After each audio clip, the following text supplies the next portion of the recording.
about leaders in the country. And I said to you, we're hearing promises. We talked about people, candidates, or should I say aspirants you'd like to hear from. And you all kept going on about Peter Obi, Peter Obi, Peter Obi, Peter Obi. I'm like, okay, why do you want Peter Obi? And everybody gave their reasons. Everybody explained. Everybody had something to say. So, of course, I then said to you, I'm going to have to get him here now, right? I have to find a way to find him. I spoke to the universe. I spoke to my ancestors. And I also picked up the phone to call somebody who can call the man himself. And guess what? If I had one of those, I can tell you, today, my special guest, it is my honor. No, before I do that, let me give you the studio lines. 0700 993 993 993. Female only lines 01465 7190. WhatsApp number 0809 597 5805. We are live on Facebook, Nigeria Info FM. We are on Instagram at Nigeria Info FM Lagos. We are on Twitter and Twitter Spaces today, yes, at Nigeria Info FM. And our website is www.nigeriainfo.fm. And you can go on YouTube. If you go on YouTube right now, you know who's here. Yes, with special guest today is the former governor of Anambra State and the 2023 PDP presidential aspirant, Mr. Peter Obi, and he was here super early. Good afternoon, sir. Good afternoon. How are you? Surviving. Yeah, it's good to see you. Thank you. You look well for somebody that's surviving. No, I'm surviving. Every Nigerian is surviving. I also have to say, you got here super early. Well, yes, because there's a time. When you have time, when you are giving time for something, you have to be there on time. So you're always on time, are you? As I always. Always. I try to make sure I'm on time. I don't believe in African time.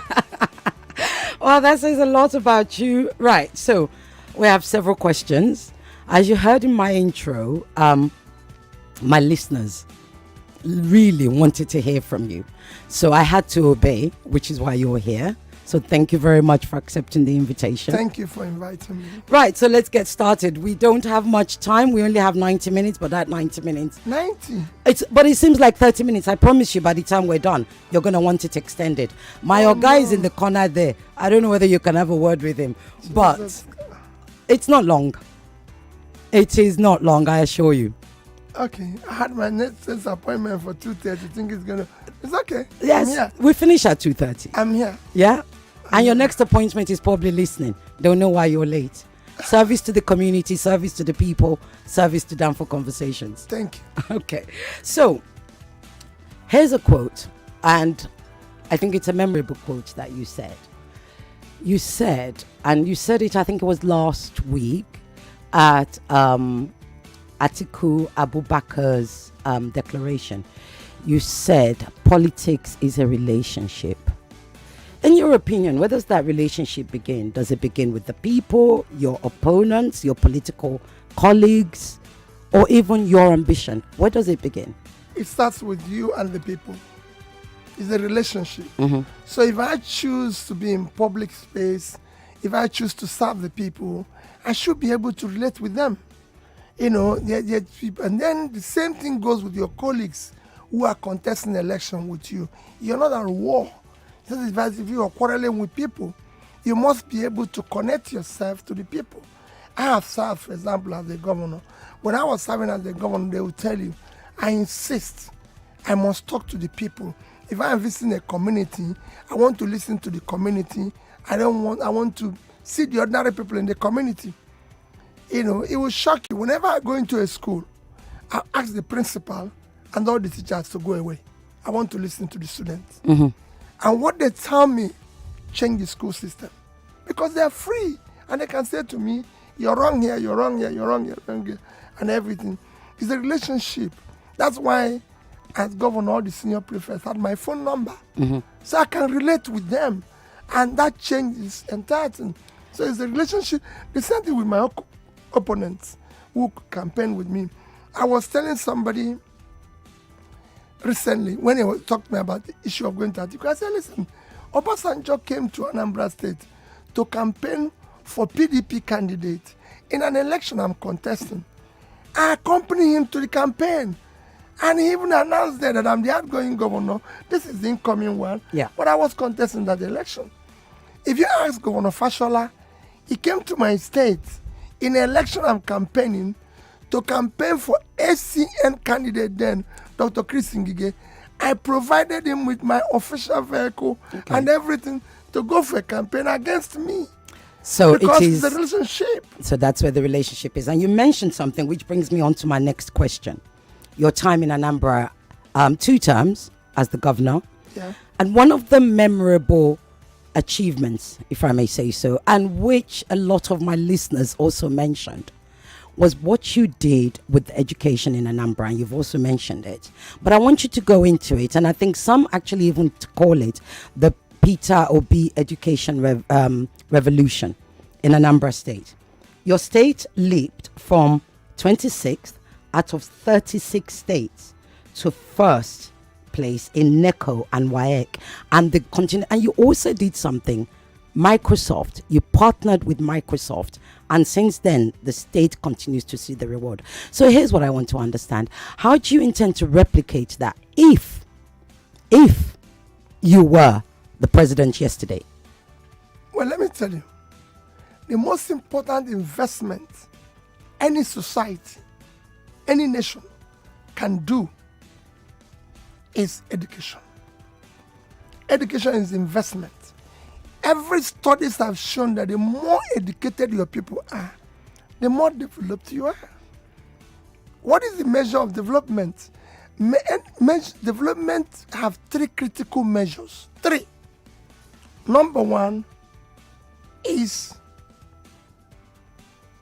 talk about health, because people have to be healthy. As the first, so that's what they call life expectancy. Life expectancy talks about health issue.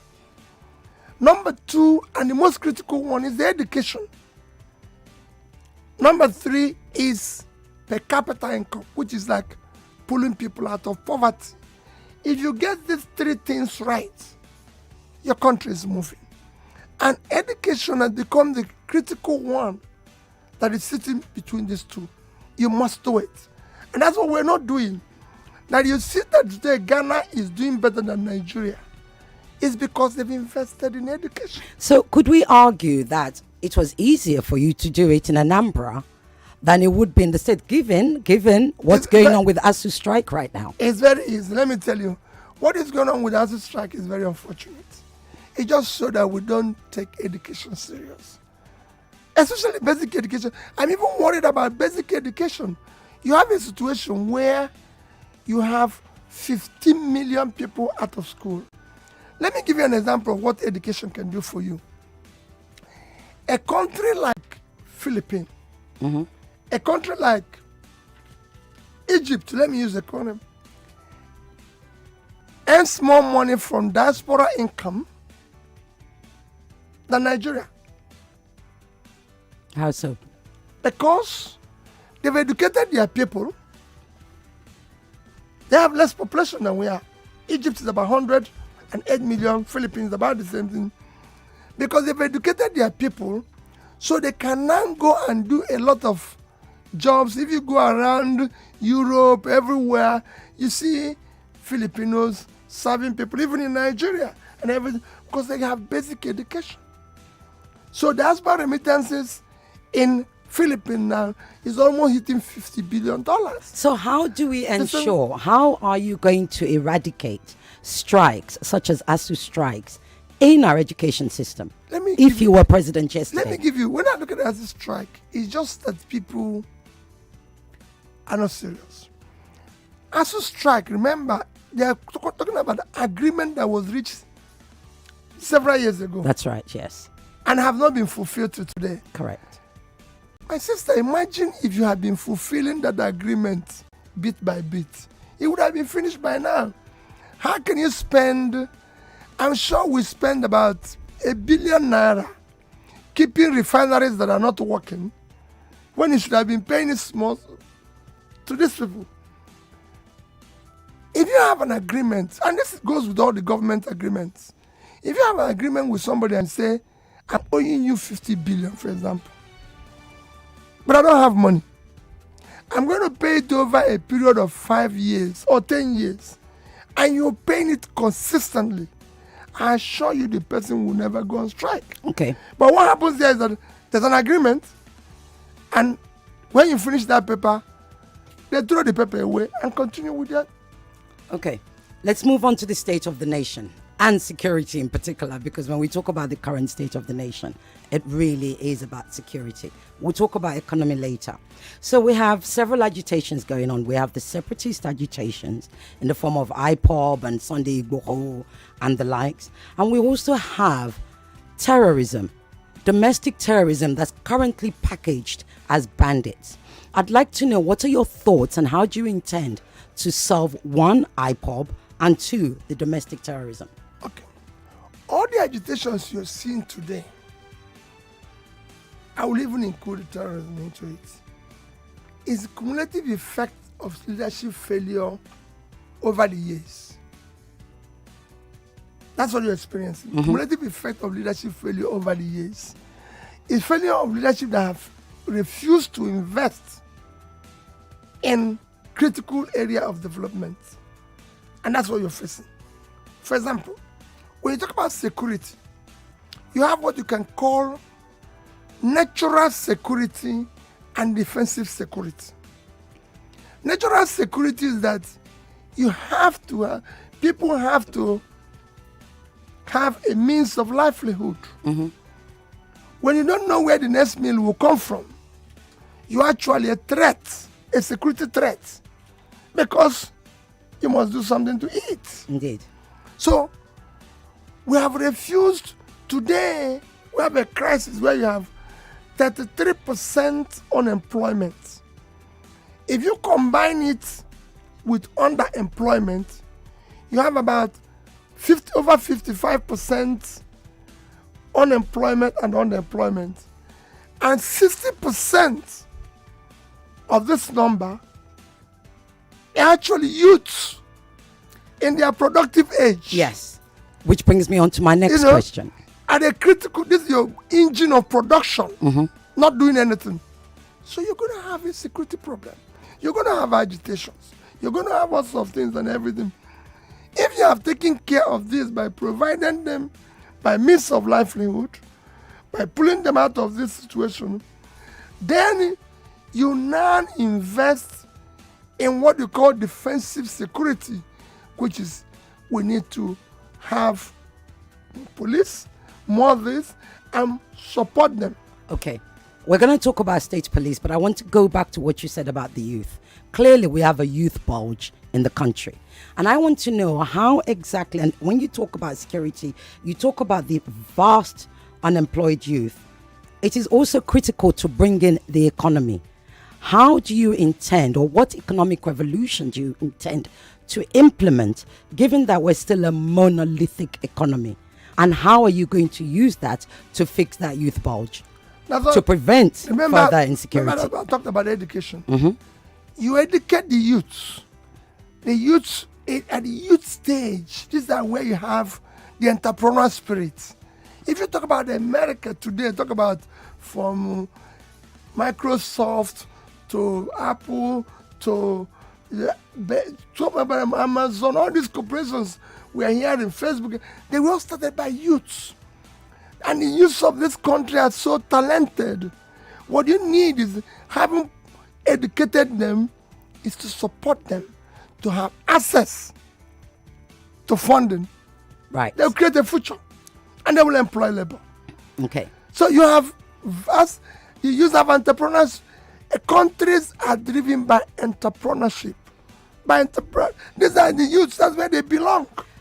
Now, before we go on break, since you mentioned entrepreneurship, one of the biggest complaints of SMEs, and these are the youth, micro, small, and medium enterprises, it's Which is not the engine of the economy, engine of every economy. Exactly. But a lot of them are complaining about stealth taxation. Taxation is different to stealth taxation, and the stealth taxation is what's killing them. What's killing most businesses? How are you going to fix that? Let me tell you, it's not just taxation. Okay. Their biggest problem is access to funding. But there is stealth taxation. Yeah, there is. There is. Not those things are there, but those ones can be dealt with. If they have access to funding, they will overcome a lot. They're not encouraged. There's no support from the system. So where's that funding going to come from then? Of course, it's a deliberate thing. Okay. If you go to China, if you go to Indonesia, if you go to I just came back from Morocco. You have to have a certain percentage of your lending at a competitive rate that must go to this sector. For example, in China today, 20% of the lending go to this sector because it's the engine of the economy. MSMEs drives every economy in the world, including the developed world. I always use China when the people say, oh, he's always talking about China. Because I've studied China. I can use it in Bangladesh. I can tell you about Indonesia. I can tell you about Morocco, Egypt, everywhere. And you can see what this sector is doing. The reason why I always talk about China is that not just because I've studied the Chinese economy over the years, but because China is the fastest developing country in the world, maybe India now, and they've done a lot in the past few years. Yeah. If a country has in 1990, 98% of Chinese, call it even 95% of Chinese people live under poverty. And today, they have less than 2%. It's incredible. We're going to be talking about the economy. So, pulling that out, and you know what? Yeah. The magic? The magic is among the MSMEs. Small, medium businesses in China today contributes 65% of their GDP, 65% of their productive assets, creates over 60% of the jobs. But, sir, the jobs in China is 800 million people. Can you believe it? I can believe it. But, sir, we can't get away from the fact that stealth taxation eats into the bottom line of MSMEs. And that stealth taxation is actually outside of their control. Now, if the small businesses in China Can you give me an are example? creating revenue. Can you give me an example? Okay, so you have taxes on refuse. You have taxes on putting your signage up. You have all sorts of different taxes. But you also pay tax for the business. No, you're telling me the same thing I'm saying. Because it's a disorganized system. Okay, it's a system. If this system is organized, which I will, because don't forget I'm a trader. Yes. I'm coming from this background. We're going on a break. We'll be right back. We'll continue this conversation after the break.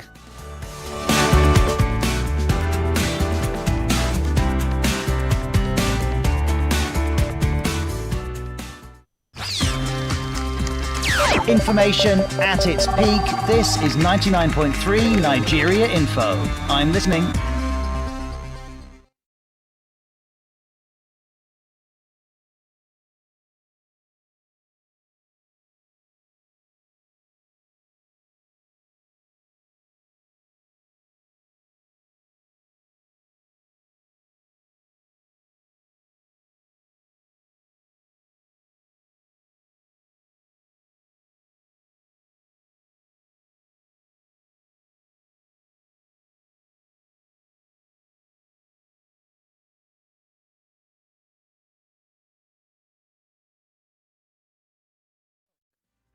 The WhatsApp, the messages are insane. But you guys need to be calming down, as that little boy said to his mommy. You need to be calming down. Let me talk with my guest. And I promise I'm going to try and answer as many calls as possible. Yeah, go ahead, sir. About the issue of tax. Yes. Let me tell you. That's where I'm coming. Okay. I started as a small business. So I know the problem of small businesses. I'm a trader. I still live in Onitsha today, and that's where I operate. I can tell you, I know what it means to deal with the micro, small, medium enterprises in this country. Now let's go on to the economy. Many questions. One of the things that you've said and you've repeated several times, and you've also hinted at, is how you're going to turn Nigeria from a consuming country or nation or economy to a producing economy. Yes. How do you intend to do that? That's what we're talking, by ensuring that you support entrepreneurship. Yeah, but there's the Support entrepreneurship, but we still only earn the majority of our income from oil. The world is moving away from fossil fuels. Let me tell you, oil is finished. Okay. Oil is finished. What did you earn from oil? You earned from oil last year about $18 billion. Mm-hmm. That is not up to a quarter of Facebook turnover. Yeah.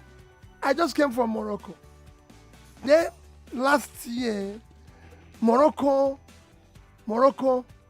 exported 40-something billion worth of goods without oil.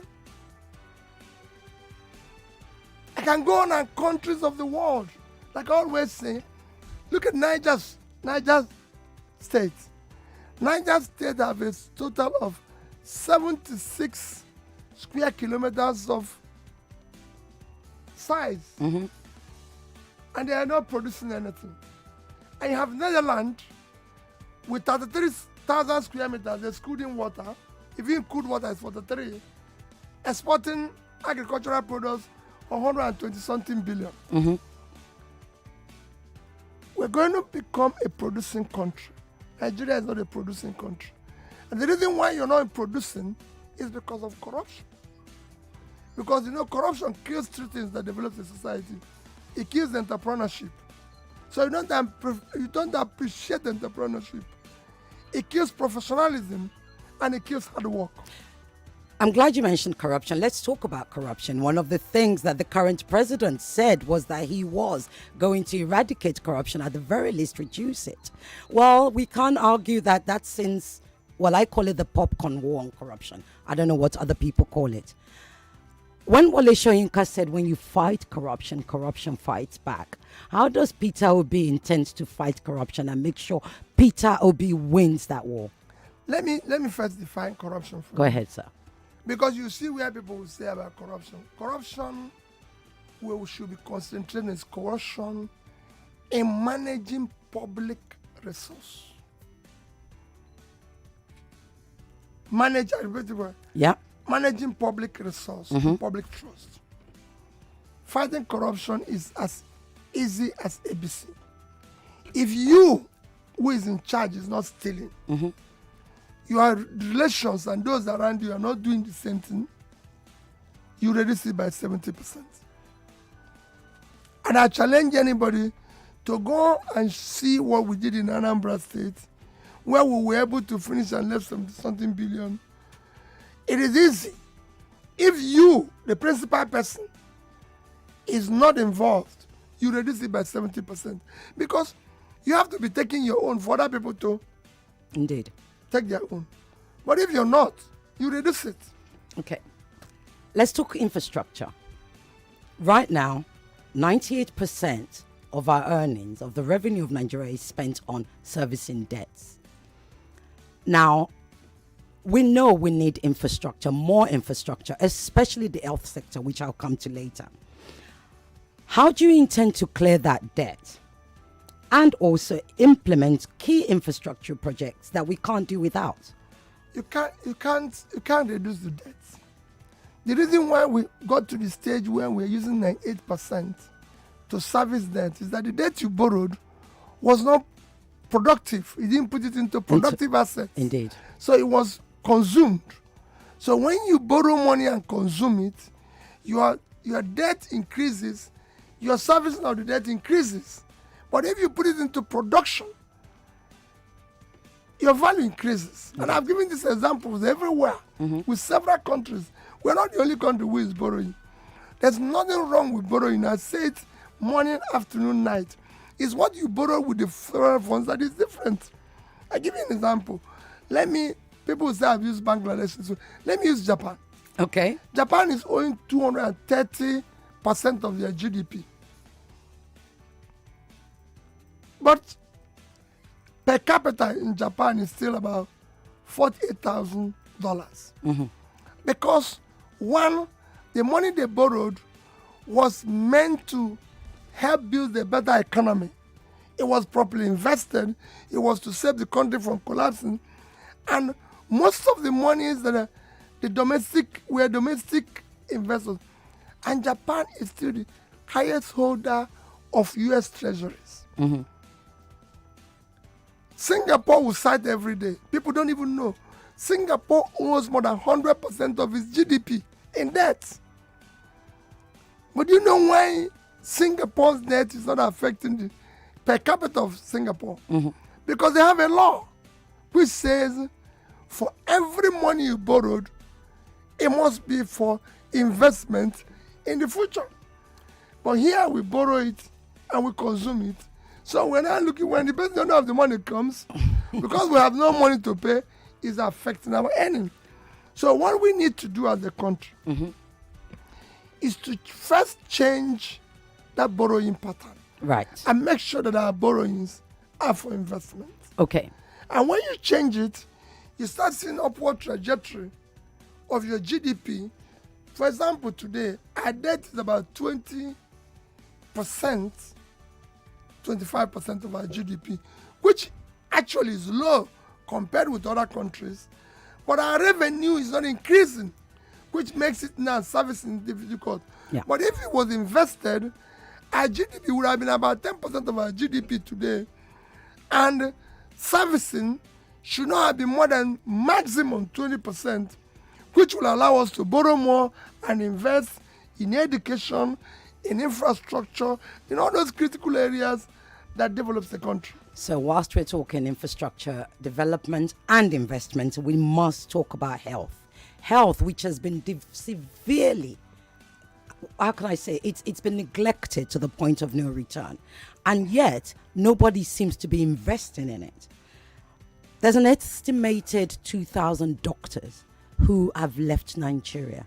How are you going to fix that? How are you going to keep them here? It's not just that.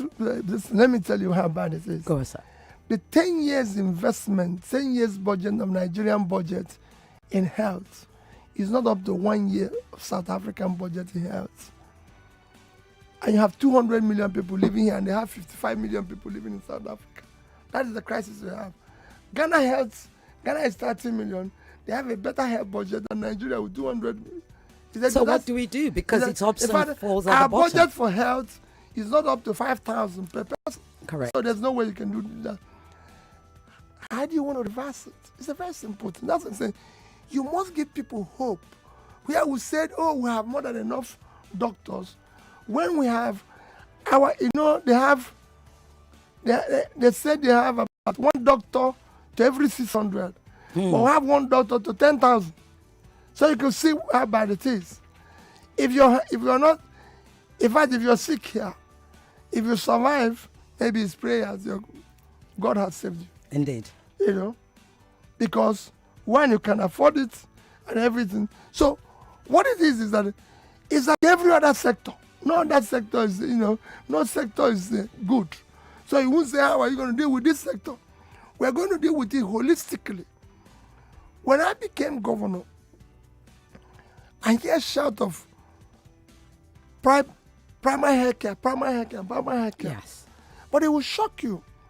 The day I became governor, no single school of nursing or school of midwifery or school of health technology was accredited in Anambra State.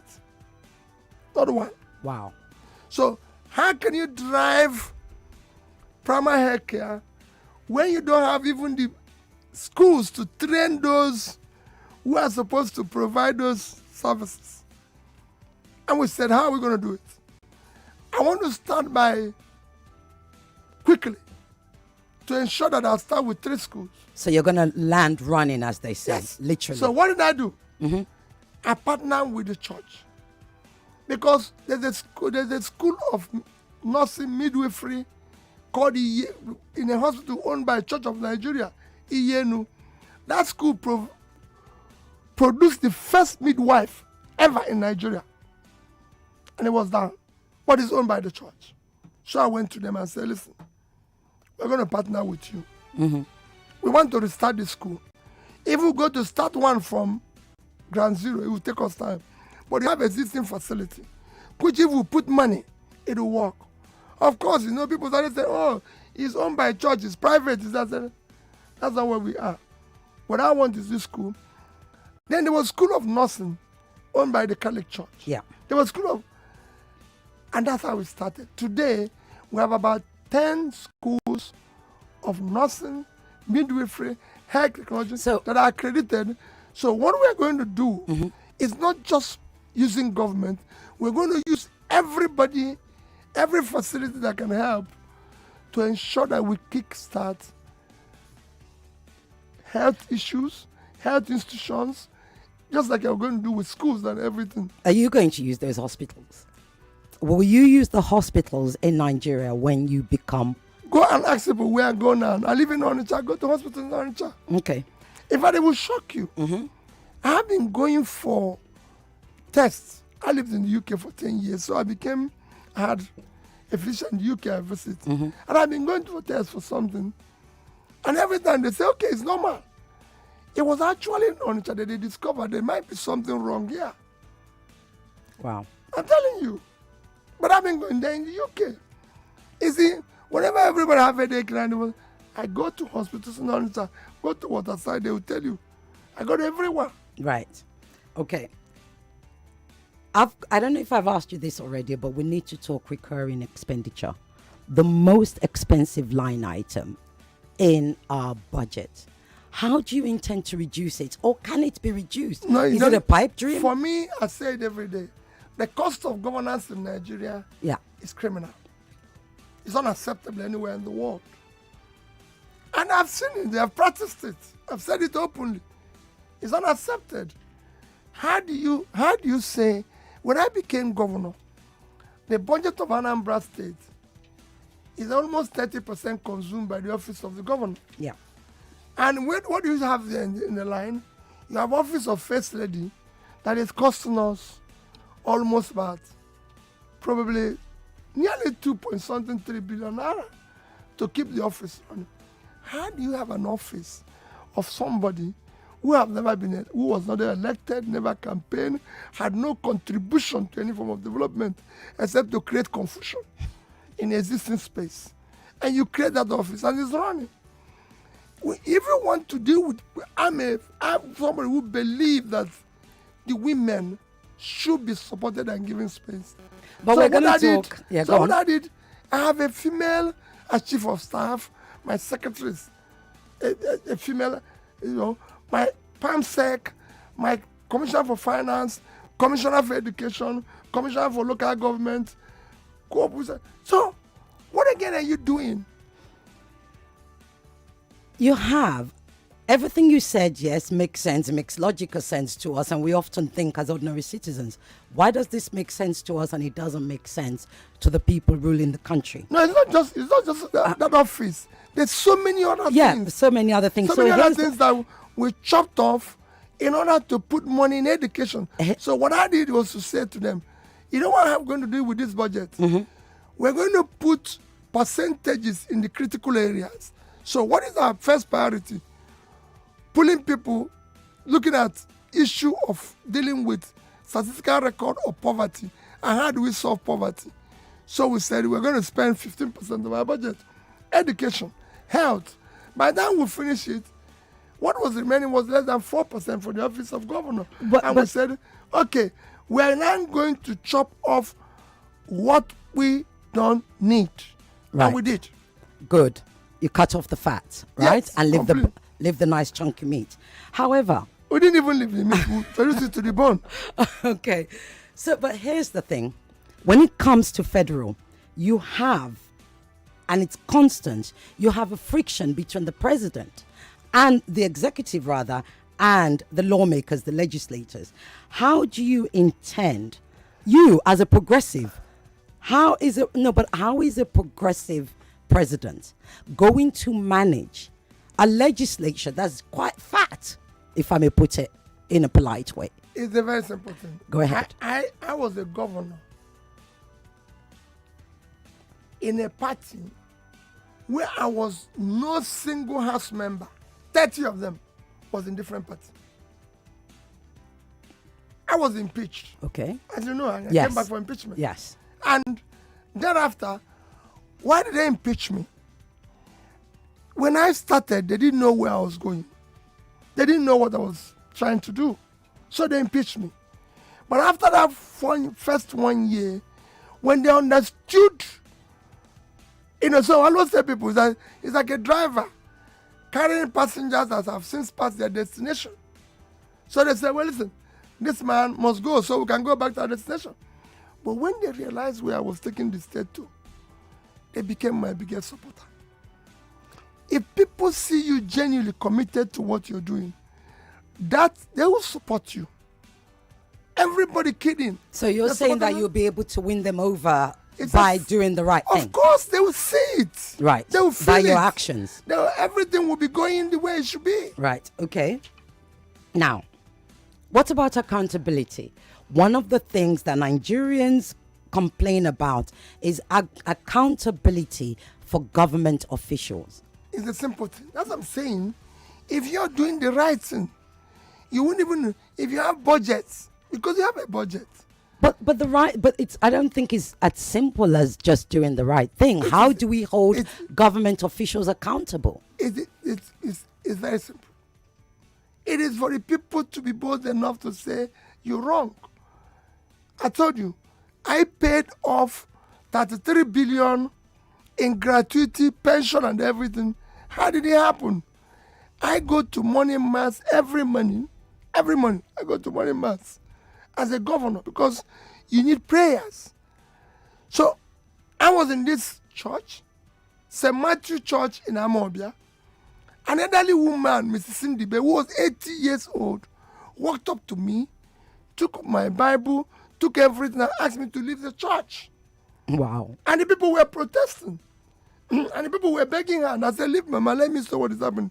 He said I should leave the church because God will never listen to my prayers. As long as she's being owed her gratuity, that she retired nearly 20 years ago, and she has not received her money. I left the church and said, Mama, I'm coming to visit you in the evening. He said, don't come to my house. Go and pay my gratuity. I went to her house in the evening, even when she didn't invite me. When I listened to her story and stories of others, I went back to that church and promised myself, I'm going to clear this debt. And 8 years after, I paid 33 billion naira. Excellent. But the thing is, you see, nobody, somewhere along the when we line, talk about somebody accountability- dropped the ball on that. And nobody talk goes about- to jail. when Nobody I, gets When I punished. talk about accountability, it is for the people. Right. This is the only country where you vote P2B in. They know he did not have a house when they voted him. They know he did not have certain cars.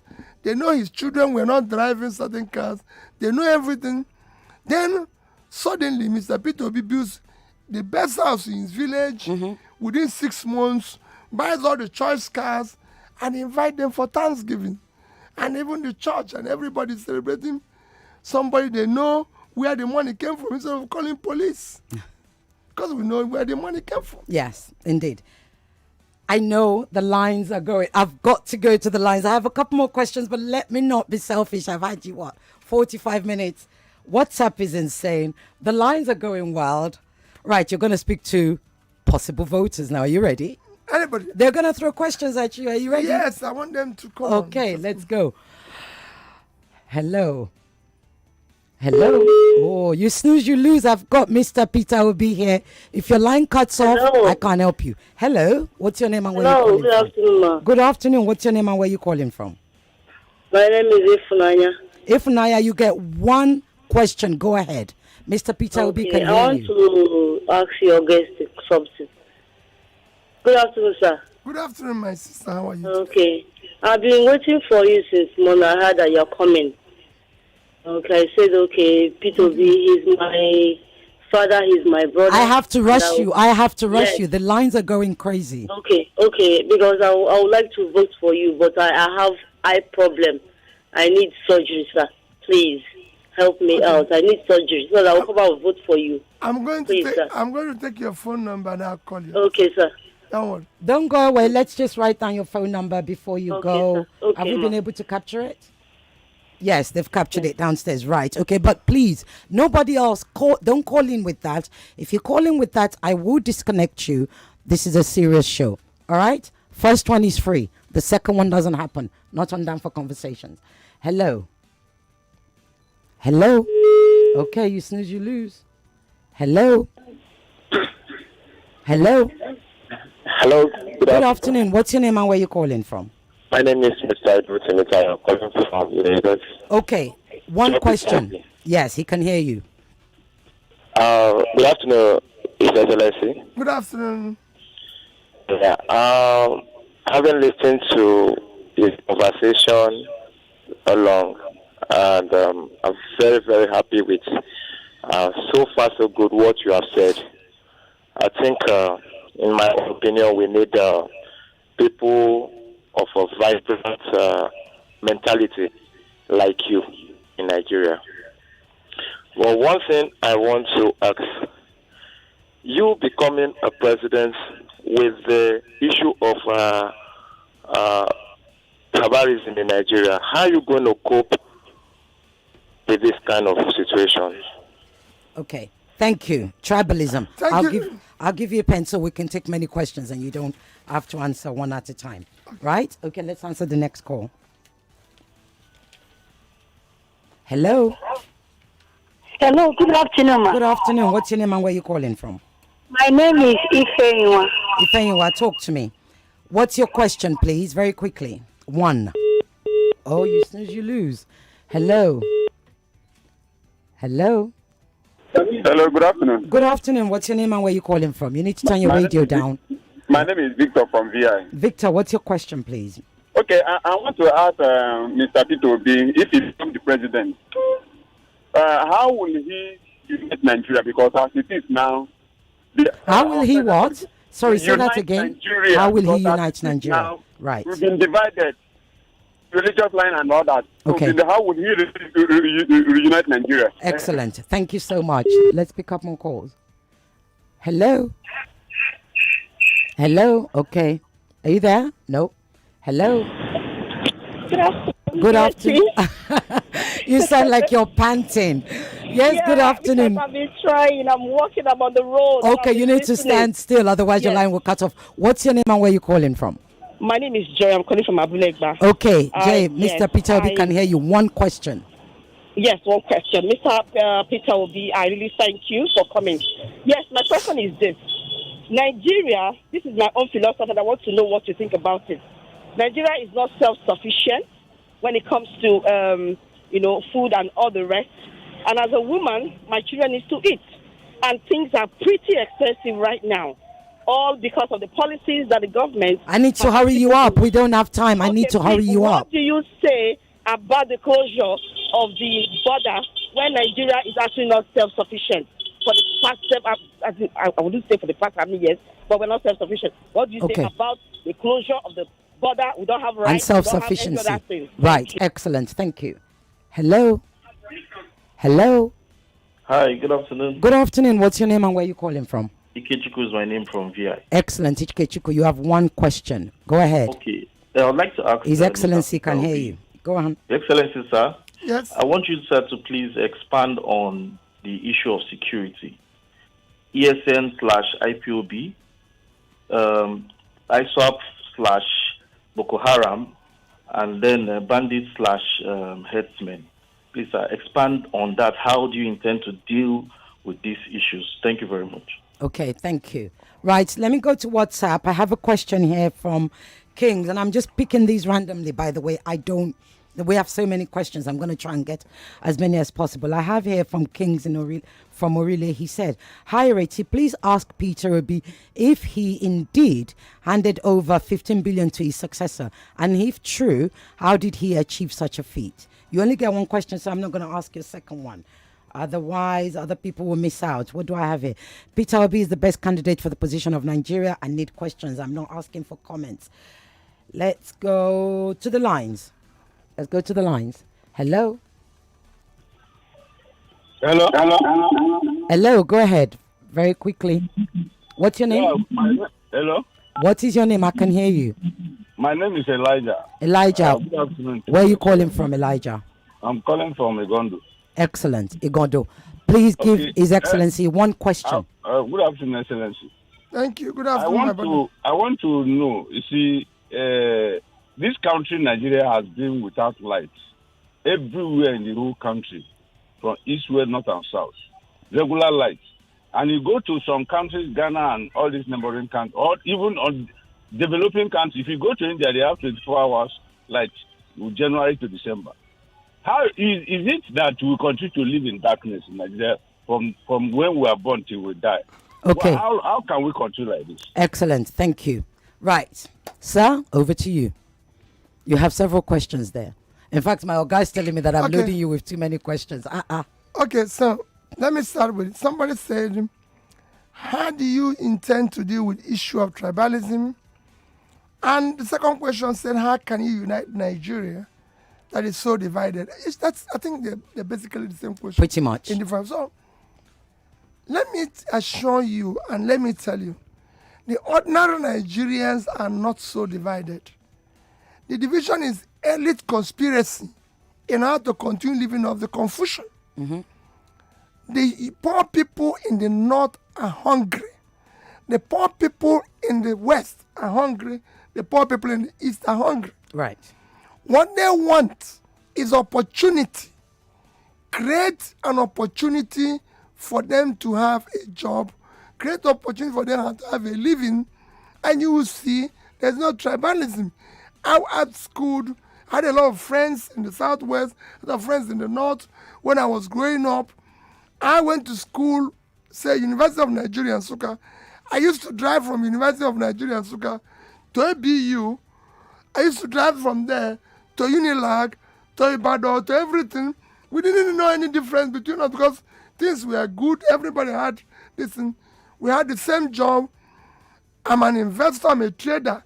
I have people today who have invested in companies run by Yorubas, the houses and everything, and we're very close. This division is because of the incompetency of the leadership, and to sustain the incompetency and people who don't have capacity, they put it into a tribal sentiment. Yeah. So uniting them is very easy. And it's the first job of whoever is coming in. For me, Nigeria is one. I'm worried about what is happening in Northwest, what is happening in Northeast, what is happening in Southeast and everything. And I can tell you, it can be dealt with easily. Once you start driving the process of the economic revolution, you will see people coming together and everything. Excellent. We'll be back. I'll let you answer the rest of the questions. We've got to go on a quick break. We'll be right back. Stay tuned, Lagos, Nigeria.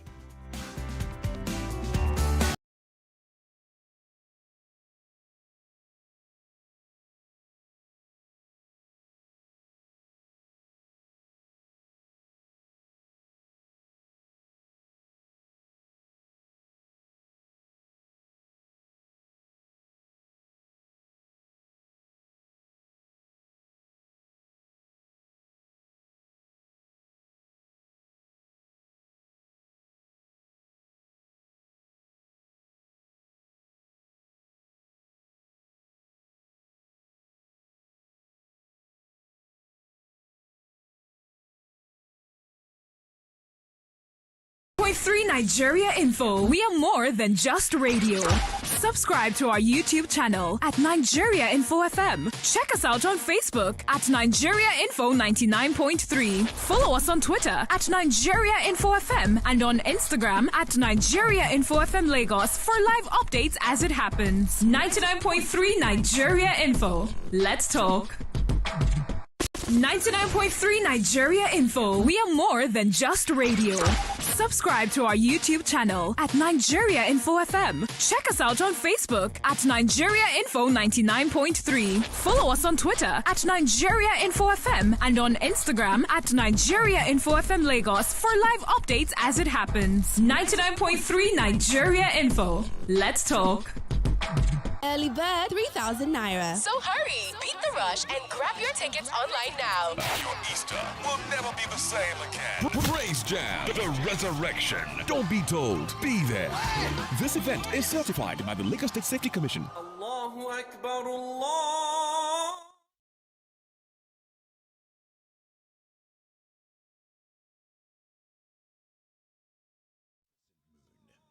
The light.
So 30 seconds on whatever questions you have left, so I can pick up more questions and try and do some on what you call it, on WhatsApp as well. But I also have a question here that I think is critical that I think you should add. What are your thoughts on the Abuja Kaduna train bombing and the poor physical and emotional response from government? Over to you. Well, let me just quickly continue where I've stopped. Somebody asked the issue of food sufficiency. Yes. Everything. Again, it goes to what I'm saying, that the government did not in the past invest in the future. We shouldn't be talking about food sufficiency now, considering what the example I gave when I talked about the land in Niger State, where we have, imagine investing, supporting the farmers, and investing in critical farming areas of just Niger State, where we have 776 1,000 square kilometers of land. We should be able to feed Nigeria. Indeed. And we should be able to export. Because if Netherlands with less than half of that, in fact, let me not go to Netherlands. Morocco exported agricultural products of nearly 10 billion last year. Yeah. If they can do that, we can do it. So we've not invested in the future. We just have to start doing that. Ikechukwu talked about securing, expanding the issue of clashes and everything. That's right. The reality is that I won't discuss in details on issue of security, but I said it is not being properly managed. In security, for example, we wait here until we have problem to start investing in security. Security is a renewable thing. That's why you see countries have huge defense and security budget every year, and they invest in it annually. Mm-hmm. You don't wait until a thief knocks on your door to know that you have to put the gadgets or put proper security logs, everything. That's what we seems to be doing. We wait until something goes wrong. These are things procurement of security. Whenever you say, oh, we don't have our security system, in terms of personnel, is below what it's supposed to be. In terms of equipment, in terms of investment, all of them, you need to take it. Security is a critical component of development because it's the first line of your intangible assets. People have to be secured to invest in your system. So, issues of security. That's it. The Abuja Kaduna. The Abuja train question, yes. It's very unfortunate. You know, it's very unfortunate. It shouldn't have been there if we have dealt with the issue of the security. If we have dealt with the issue of security, it wouldn't have happened. Yeah. It happened because we didn't deal with it very well. Two, now that it's happened, the government needs to do more. Exactly, because things will happen, but it's how we respond to it and the lack of empathy. They need to do more. Right. That's where I will stop. Right. You know, because at this stage, you don't want to be blaming anybody, but they needed to do more. Mm-hmm. They needed to show more. They needed to respond differently and everything. And that's it. And somebody said, whether indeed left 50 billion. Whether you left 15 billion and how were you able to do it? Is this a 15? Yeah, I think he said 15 billion. No. Yeah. I left 75 billion. 75 billion. Not right. 15. Right. 75. So and how were you able to do that as well as invest in the States? They were left in banks in Nigeria. Right. So they're not foreign banks. So you don't need the clarification. Yeah. The day I left office, I announced it. I had in Access Bank $50 million. Okay. And about over 10 billion naira. I had in Diamond Bank $50 million and over 10 billion naira. Okay. I had in Fidelity Bank $56 million and over 12 billion naira. And I can show the investment and everything that costed 75 billion. How were you able to do that and invest in infrastructure or in the education? Which is my question, yes. It's very simple. We shut down the cost of governance. We decided to prudently manage our resources. And above all, I insisted from day one, we must save money. There's no system that consumes everything that it earns. Because this oil we're talking and everything is assets that belongs to this generation and the future generation. So you must save. In fact, we're the only country I know that have a diminishing asset like oil that are not saving. And this is the thing. So before we even move on to, and I will come back to your cause very quickly. Let me just finish this with him. Your successor didn't continue what you did. And one of the things that happens in Nigeria is that, yes, people can come with excellent ideas and implement very well. But if those ideas are not institutionalized, anybody else can come along and just destroy them. How do we make sure that doesn't happen? It is the people. Right. It is critical. Let me tell you, I've lived in the Western world. The people are important when it comes to checks and balances. It is the same thing what the legislator is all about. Okay. So if Mr. A comes and do well and have some things that are working, the people ought to own it up and say, hey, wait a minute. We can't continue. We don't want this. We don't want this. We don't want this. And try as much as possible to ensure that it does not continue. But what you see here is that the people, knowing that things are going wrong, are celebrating it. Just like I said before, the people knew that Mr. Obi did not have a house when he became governor. He suddenly built the best house in town, and he's inviting them for the Thanksgiving. And nobody questions why. Indeed. Right. Let's go back to your calls. I'm going to start from WhatsApp. I have here from Timothy in Ikeja. He said to Mr. Peter Obi, will you be running mate to Atiku if PDP failed to give you the ticket? So that's one. Let me pick up another one.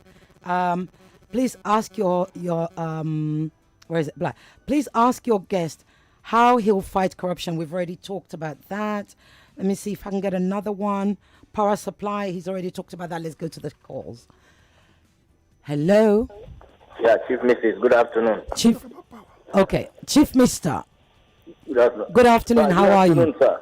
You can hear you. Right. You get one question. One question. I'm not seeing your poster. You know, on the radio, the media will be hiring P2B. But when you come down to the grassroots, like the market women, the artisan, the market men, people on the grassroots, we are not hearing. Right. He's talking about they're not hearing enough from you. Well, you can write that down. Hello. Hello. Hello. Hello. Good afternoon. Yeah, good day. Yes, good afternoon. What's your name and where you calling Your from? Excellency, good afternoon. Good afternoon. Hello. I need you to hurry up. Yes, one question. He can hear you. Mr. Peter Obi, may I ask you, we feel relaxed when it comes to refinery fixing. What are your plans when you become president? How do you intend to fix our refinery? The refineries. Yeah. Okay. Thank you. Hello. Hello. Hello. Good afternoon, ma'am. Good afternoon. What's your name and where you? Pardon? Ikechukwu, right. You get one question. One. Hello? Hello? Okay. Right. Let me go to WhatsApp, see if I can fit in any more WhatsApp questions. Good afternoon. I hope Mr. Peter Obi will not chicken out of the presidential race to concede to a VP position. I'll leave you to answer that. What have we got here? Mr. Obi, all our ministries has been running by politicians who have no knowledge of what it takes to run ministries. What will you do differently to ensure that we have professionals at the ministries? Okay. Godwin Inikoyi said, ask Mr. Obi how he's going to handle the issue of the cabal, the so-called alleged cabal, I must say. Okay. Let's answer more calls and then I'll leave you to answer that. Hello. Good afternoon, Cecilia. Good afternoon. What's your name and where you calling from? This is Remy from Akoka. Go ahead, Remy from Akoka. One question. Yeah. Is Mr. Peter to reopen the border to become the president? Okay, the border. Okay, thank you. Right. Let me give you 10 minutes to answer. Well, actually 5. We don't have much time. Will you be VP to Atiku? That was the first question that came on the second one. And yes. My position is very simple. I'm contesting to be president. And what I want my listeners and everybody is to help me to get the delegates to vote me to be number one. Okay. I won't say where I'm going to end. Will I be a minister? Will I be this? Will I be that? That is not my choice. My choice is that I'm contesting to be president. So let me ask you a question. So it's a very simple thing. It's for me to focus on what I'm contesting. It's like asking somebody in an exam, will you be second or will you be third? That everybody wants to be first. What they will be thereafter, I don't know. Now, given what you've just said and given that you have, and I think that's why people are asking, because in 2019 you were running mate to Atiku Abubakar. What did you learn then that you will not repeat this time? Well, One thing that you learned. I don't think there's anything I can say I learned that I wasn't going to repeat. Atiku was the candidate, and he chose me. It wasn't as if I contested for it. And if he becomes candidate tomorrow, he will look around and say, for me to be president, I need A or B or C. If I become, I will do the same thing. Okay. So it's this thing. So back to the power question. The power.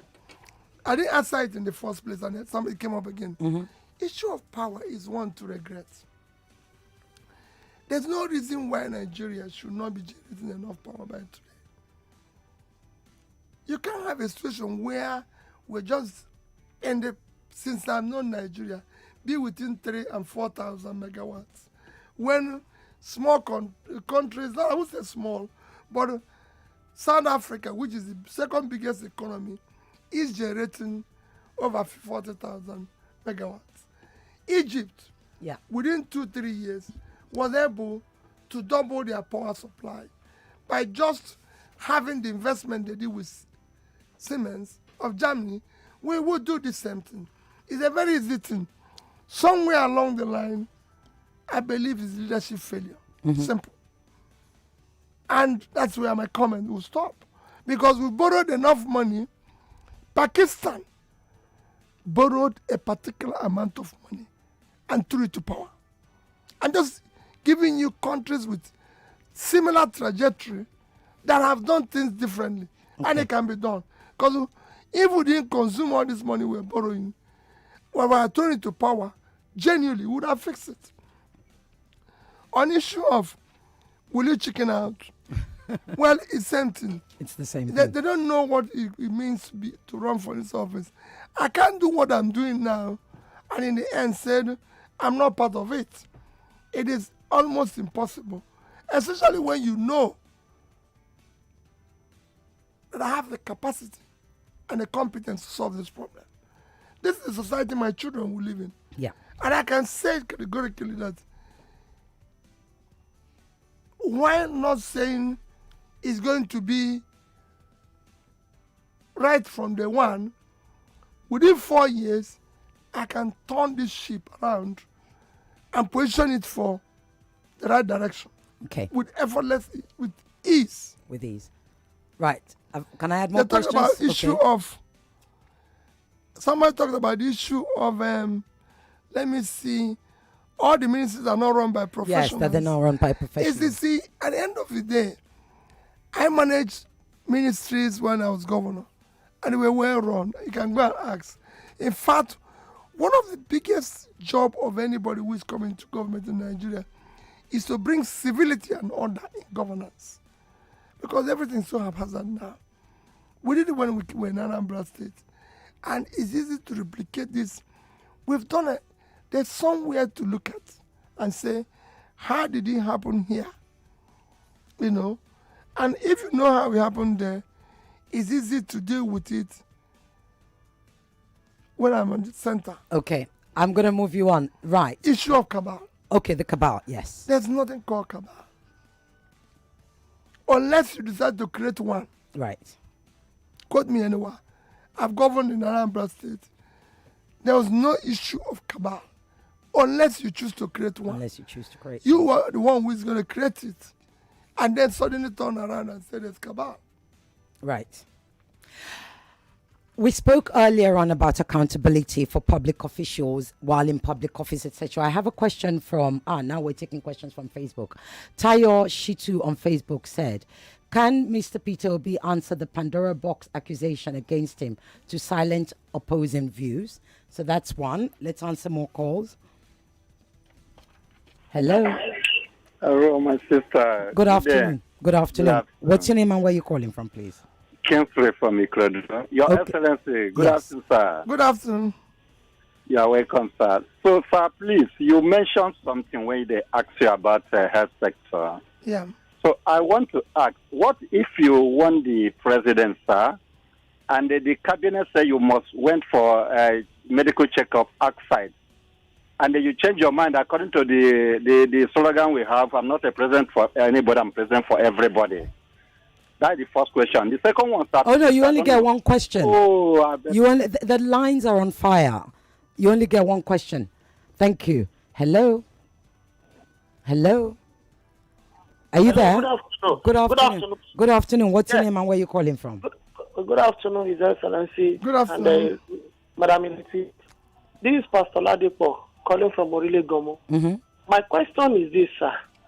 How will you, if you eventually become the president, how will you bring stability to the health sector and the issue of electricity? Thank you, sir. Thank you so much. I also have another question for you, sir, from WhatsApp. Good afternoon, Ireti. Please ask, my question is, how can he reduce the salaries of the lawmakers? I have another one here which says, please ask Peter Obi if he finished with the third class in the university, Henry from Benin City. Okay, let's answer more calls. We don't have much time left. Yes, I'll give you a few minutes to do that. Hello? Good afternoon. Yes, someone has asked some question. It's about the lawmakers' salary. Excellent. Okay, thank you. Thank you so much. Hello? Hello? Yes. Good afternoon. Good afternoon. Yeah. Good afternoon, Excellency. Good afternoon. Your name, please, and your question. Just Lokoya. Okay, go ahead. My own question is, are you scared of campaigning all around, showing like people We can't listen. We can't talk about campaign right now. We will be breaking the rules. Ask him a direct question to do with the nation, please. You're gone. All right. I've got a question for you. What are your thoughts on restructuring? Number one. Number two, zoning. What are your thoughts on the zoning, especially with the growing voice for an able presidency? There you go. You have 10 minutes. We're almost out of time. My guy is over there. He's going to cut me off. Let me start with the issue. Let me start from the back, zoning. Mm-hmm. You know, there's nothing wrong with zoning. In a diverse country as Nigeria, where you have different zones, different ethnic groups and everything, zoning calls for inclusiveness. It calls for a sense of belonging. It calls for people to feel they are part of this enterprise called Nigeria. So there's nothing wrong with it. But we have to moderate it with capacity and competence. Zoning does not say give it to somebody who is not competent. Every zone in Nigeria have competent people, capable and everything. By zoning, we accommodate each other. We feel it's like showing love. That's what makes a nation that is as diverse and ethnically divided as we are. So I support zoning. Okay. However, as you can see, my party have, for reasons best known to them, just in zoning and decided that everybody should. So, doesn't matter. While we have it at the back of our mind, let's look for the best among those who are let's do who have capacity. For me, I'm a Nigerian. I'm running as a Nigerian. Okay. And I'm running in my capacity that I have what it takes to turn it around. And I've proven it in private sector, as a personal businessman, a trader. I've proven it in the public corporations, where I was director in so many companies. And I've done it in public sector as a governor. So it's for you to check my trajectory, my records and everything, and say, okay, on issue of restructuring, is a critical component of development. Yeah. Restructuring is critical. But you know, even those who will be the greatest beneficiary of restructuring thinks it's anything. There's nothing in restructuring. It's just to make the whole place to develop. That's why I always say that restructuring is like fixing the engine of the vehicle but to make it work. People think it's about division. No, it's not about division. There are things, for example, if you talk about state police or this thing, which are part of restructuring, we're the only country that I know that is as big as we are with one just central police. There's nothing wrong. It's a security measure. I used to be in the University of Nigeria Nsukka when we have campus police. There's nothing security. Security is something you drive down the process. So these are things that we're going to go. Education, for example, we used to have almost a competition when there was the ABU, there was Unilag, there was Ebado, there was Nsukka. So these are things that comes restructuring. There's nothing wrong in it. Should be encouraged. But not the way. What most will say to you is we have the current constitution we have is not actually the constitution of the people, and some would even suggest to you that should we be having a referendum, and can you all those things will happen, but not the way politicians are driving. They will have to happen in a sense where even those who have fears, you know, when it comes to issue of restructuring, politics is about dialogue, consultation, meetings. It's not going to be where you throw things on people. You just have to, make people have a sense of belonging. Today, people are scared maybe, we'll lose getting the revenue we're getting from oil. The reality is that, look at a state like America. The biggest and richest state is not Texas that has the oil. It is actually California that has the agriculture. So you might even say that when you restructure, not just states will be the highest place where people will go to. It is states that have ideas. I have to move you on. We've got 2 minutes left. So this is the lecture. Yes. You're talking about, somebody said when I finished with first class, I went to University of Nigeria, Nsukka. And I asked the person to go there. He will know my result. I read philosophy. Okay. I read philosophy, and everybody knows. I came in there in 1980 and I left in 1984. If you go there, you will see my result. Okay. I think it's a better result than this one. Okay. But it's not them. How do you reduce the salary? And you can go on. There's so many other schools I've been. I'm an alumni of so many schools. Yes. Kellogg Graduate School, They can go Cambridge. to Wikipedia and read You can that. go on and look at it. So, reduce the salaries of lawmakers. Part of that recurring expenditure. Like I said, we'll reduce the cost of governance.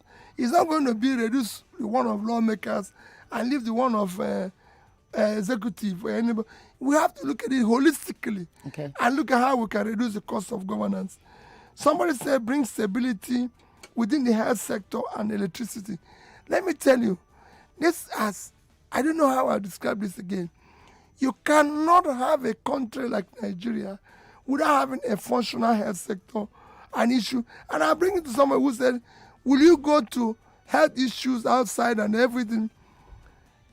The only way somebody who is a leader here should go out of here for health issues is on referral. But I don't think it can be referred out because everything is here. Indeed. In today's world, you cannot do that. And you have to do it properly and invest money in it. It's a very easy thing. I was governor.